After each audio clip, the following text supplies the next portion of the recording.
Muchas gracias. Estamos en una interesante mesa porque hoy se está llevando a cabo en Chañar, organizado por la Asociación Civil Arcoíris, que cumple 5 años, un debate muy interesante. Estuvimos viendo en la sala del Gimnasio Independiente Athletic Club la cantidad de docentes que han venido a participar de este ciclo de charlas que organiza siempre la Asociación Civil Arcoíris.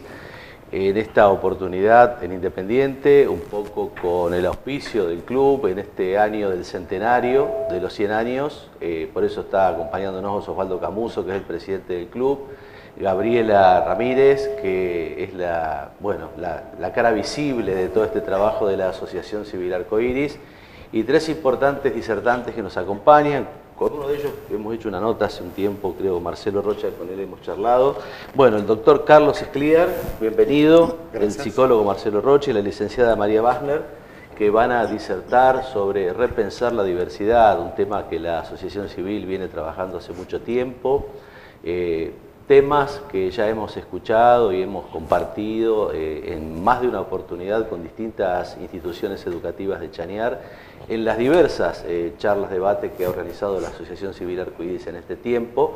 Han estado en nuestra comunidad muchas personalidades, muchas personas conocidas en cuanto a su tarea en el campo del estudio de la educación, de la diversidad, lo cual es muy importante porque son todas palabras que se han incorporado hace un tiempo a nuestro léxico, pero no solamente palabras, sino que a nuestro conocimiento también, porque nos han abierto un campo muy importante para entender, para rever, para ver cómo estamos posicionados como sociedad frente a lo que siempre hemos hablado de la inclusión, la diversidad, palabras que se van dejando de lado porque se van acomodando ya como cosas normales y naturales, cuando en un principio eran palabras disparadoras, detonantes de cosas que había que modificar o hacer en la educación, en la sociedad, en nuestros niños, en nuestros adolescentes, en este transcurrir de la evolución de la educación. Bueno, gracias por estar en Chañar. Es muy temprano para la nota, yo le decía al presidente del club que hemos hecho un despliegue mediático bastante importante esta mañana. Bueno, Gabriela, quisiera comenzar contigo como para que nos hagas un pequeño bosquejo de esto que va a suceder en contados minutos. Bueno, como decías, 3 importantes disertantes que estuvimos viéndolos y persiguiendo también. Para que lleguen a nuestra localidad, para ofrecer, como decís vos, un debate en nuestra comunidad y con las comunidades vecinas y también no vecinas, porque hay también comunidades bastante alejadas del pueblo. Y bueno, nosotros siempre, nuestro objetivo es la mirada, ya no deberíamos hablar de inclusión, sino el respeto por la diversidad, alojar la diversidad en todos sus sentidos, en todos los ámbitos. Bueno, ese es el objetivo principal de nuestra asociación. Aparte, de hacer, como conocen ya en la localidad, todos los talleres con jóvenes adultos, ya con discapacidad, que ya no están, digamos, en el espacio educativo, y brindar lo que más podamos con nuestras compañeras. Perfecto. Bueno, Osvaldo, un poco del anfitrión de esta charla.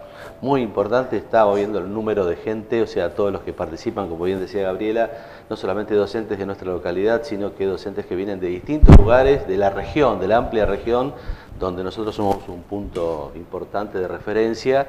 Y bueno, creo que Independiente, que ha venido trabajando hace bastante tiempo en este tema, también haciendo su aporte desde lo social, desde lo educativo, trayendo disertantes, convocando a la docencia para abrir este camino. Bueno, hoy creo que es importante toda esta gente que está hoy acompañando. Sí, realmente, como vos dijiste, Marcelo, para la institución es importantísimo que jornadas de esta naturaleza, charlas de este tipo, como las que van a dar los 3 disertantes que nos acompañan en la mesa, se puedan hacer justamente dentro de nuestra institución. Repito, estamos muy contentos con que eso se pueda hacer dentro de Independiente.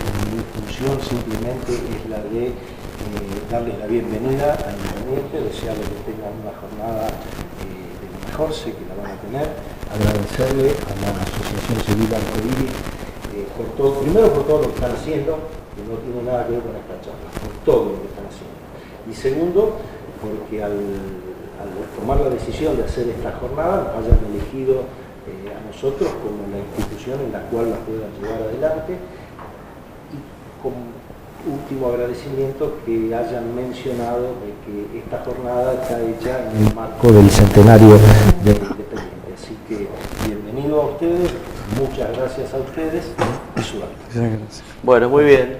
Bueno, dispuestos a empezar esta maratónica jornada hoy para hablar sobre la diversidad. El título de la convocatoria es Repensar la diversidad.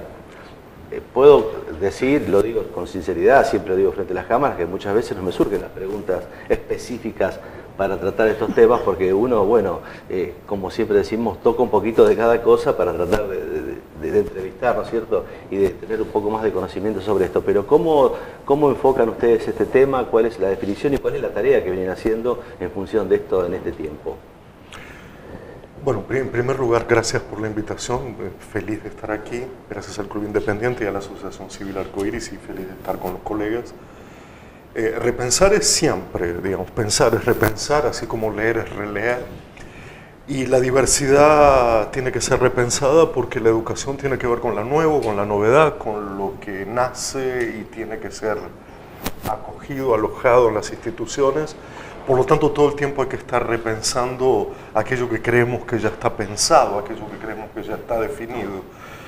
Pero me parece que no son buenos tiempos en el mundo en general, en este mundo hipercompetitivo, en este mundo de consumo, abundancia y carencia, como para que la diversidad sea pensada ya no desde el punto de vista del derecho, que es algo que los juristas han hecho y muy bien, sino desde el punto de vista de la justicia, que es lo que le cabe a los educadores. Los educadores no somos figuras jurídicas, no obramos en nombre de la ley, sino en nombre de algo anterior a la ley, que es la justicia.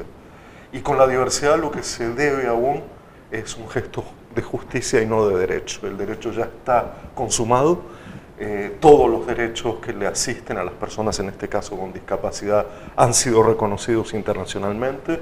Sin embargo, creo que los gestos son aún éticos y de justicia y no tanto jurídicos. Evidentemente que la sociedad todavía mantiene mandatos ancestrales en este sentido, y que más allá de lo que usted plantea sobre el tema de jurídico, es difícil de romper esos mandatos que tienen que ver con encasillar, con marcar patrones y diferenciar, seguir diferenciando. Sí, tiene una historia larguísima, pero además tiene un presente complejo en cuanto a que se transmite como cuerpo normal, como aprendizaje normal, como comportamiento normal, medios de comunicación, formas de representar esta idea de normalidad y anormalidad que todavía permanecen y que por momentos hacen estragos, ¿no? Es decir, cualquier imagen de un cuerpo anoréxico que es puesto como modelo de humanidad va en contra de cualquier potencia de la diversidad. Claro. Hay mucho trabajo para hacer hacia atrás, en el presente y hacia adelante. Es como que los malos ejemplos que se ponen para que no se cumplan son los que más se cumplen. Digamos que sí. Particularmente lo mío es aún un poco más complejo. O sea, yo trabajo con niños y jóvenes que han quedado hasta en los márgenes más marginales, o sea, ni siquiera han podido transitar instituciones educativas. Claro. Son niños y jóvenes que transitan las llamadas instituciones especializadas, que no han tenido la posibilidad de tan siquiera tener un tránsito por una escuela, llámese una escuela común, una escuela especial. Entonces las preocupaciones son mucho más mayores. Nos encontramos con subjetividades más complejas, donde el trabajo que uno puede realizar a veces se diluye. Y tomando palabras de Carlos, también estamos muy preocupados por los tiempos que corren.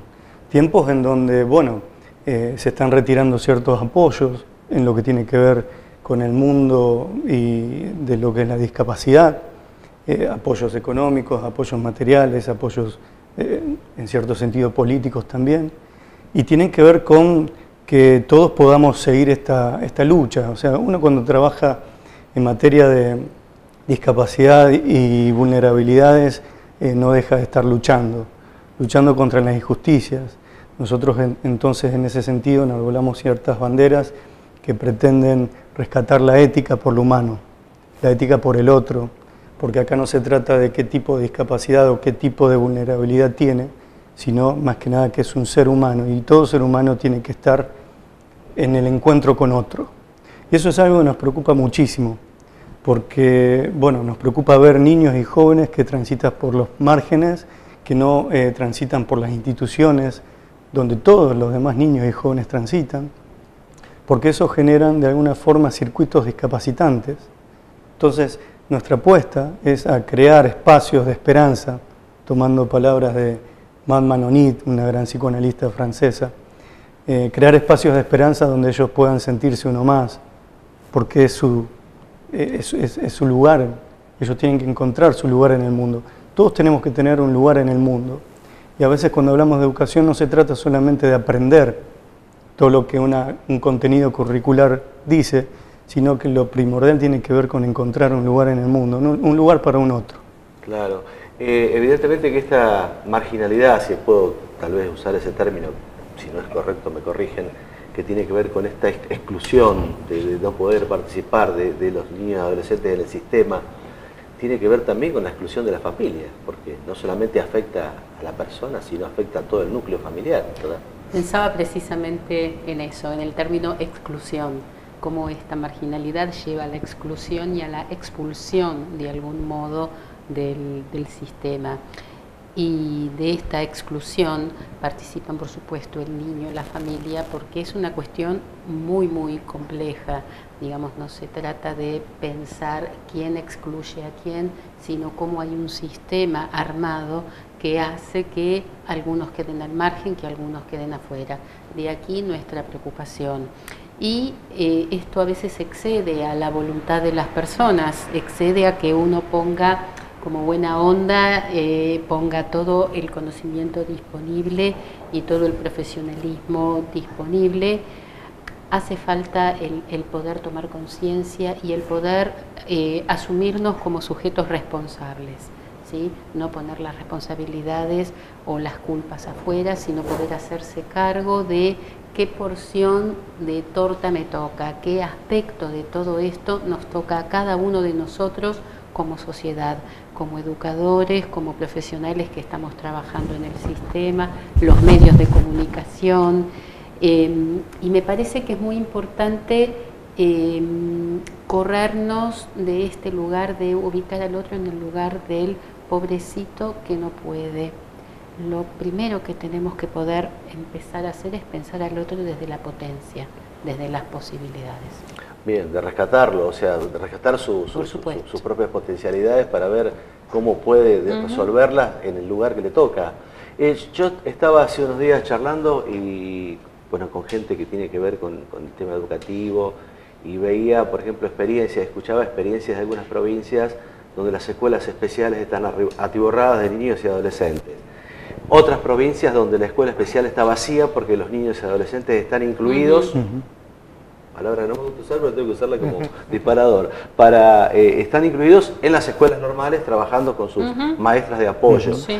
Eso me trae a pensar que evidentemente que la Argentina, nuestro país, no tiene una política que esté unificada en todo el territorio donde, digamos, Córdoba, Santa Fe, Entre Ríos, todas las provincias digan, bueno, más allá de nuestras diferencias, en las políticas de la diversidad, de la inclusión, del tema que venimos charlando hoy, tenemos que tener un mismo idioma, una misma práctica, una misma política, porque una frontera imaginaria, un límite interprovincial, modifica sustancialmente las realidades de lo que pasa con lo que estamos charlando hoy de un lugar al otro. En 2008 me tocó ser por la Organización de las Naciones Unidas el Informe Mundial sobre la situación de las personas con discapacidad y la educación, donde la situación es irregular en el mundo todo, digamos, porque se juegan factores de financiación, se juegan factores jurídicos y se juegan factores pedagógicos, claramente.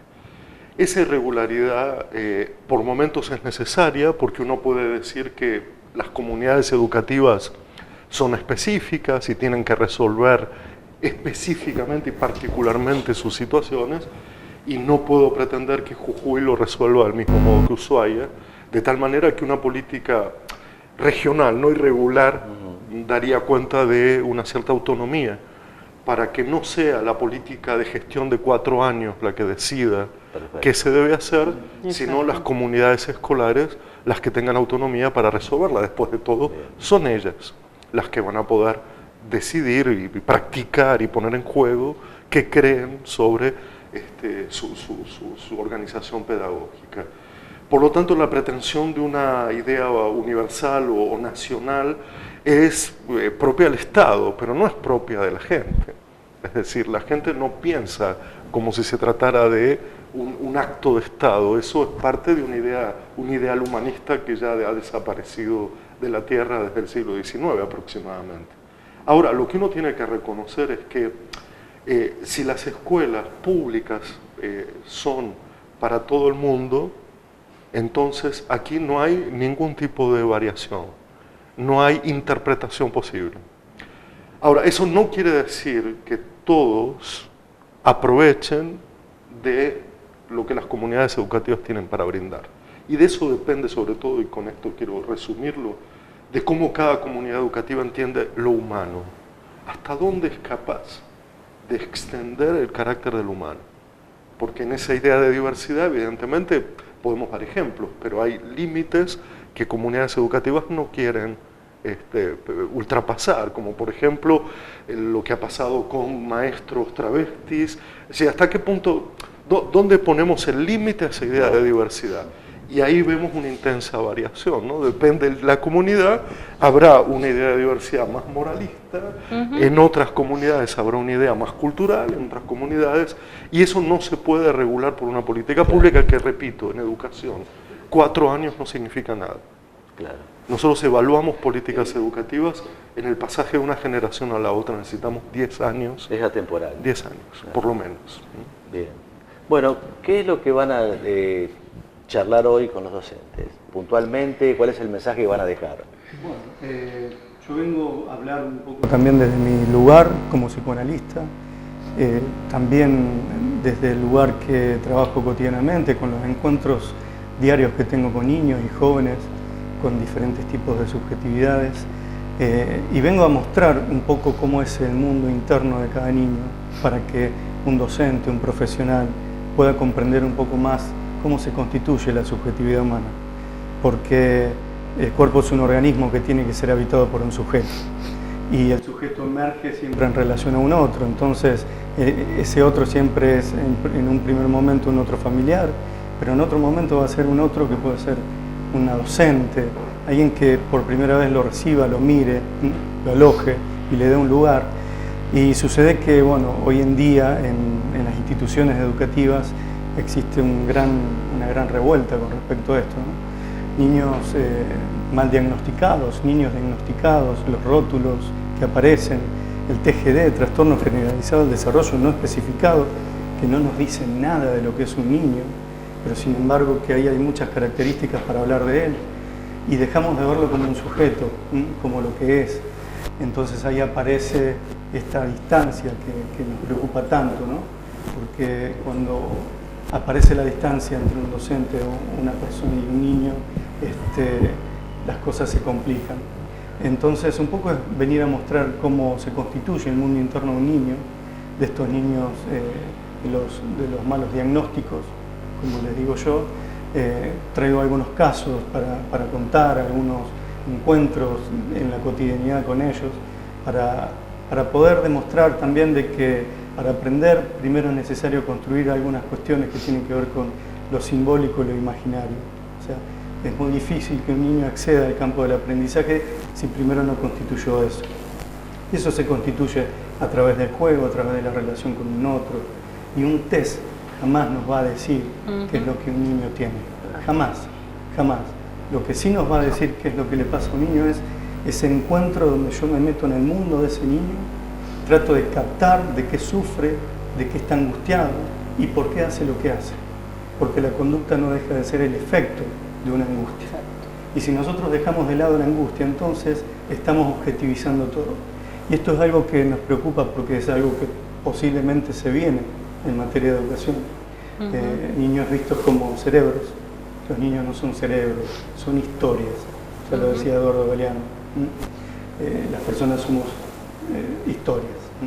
Entonces un poco es mostrar esto, transmitirlo con palabras claras y simples para que un docente pueda olvidarse de toda esta carpeta diagnóstica y pueda volver a encontrarse con esa mirada necesaria entre él y su alumno. Sí. Poder encontrarse con una mirada humana, humanizada, humanizante respecto de la niñez. Yo justamente voy a trabajar la idea de qué aporta un, entre comillas, diagnóstico a la escuela. En estas épocas venimos recibiendo niños que parecieran ya no tener nombre, ya no son ni Juan, ni Pedro, ni Carlitos, ya son TGD, ADD, trastorno del espectro autista, etcétera, etcétera, etcétera. Y son siglas además. Entonces la idea es poder pensar qué hacemos con esto, por qué está pasando esto, qué pasa con nuestras infancias actuales. Hay un atravesamiento epocal que es muy fuerte, que nos atraviesa a todos, a nosotros como profesionales, a la sociedad entera, y ninguna de estas siglas o de estos diagnósticos que se les imponen a los niños son ingenuos, nada de esto es ingenuo.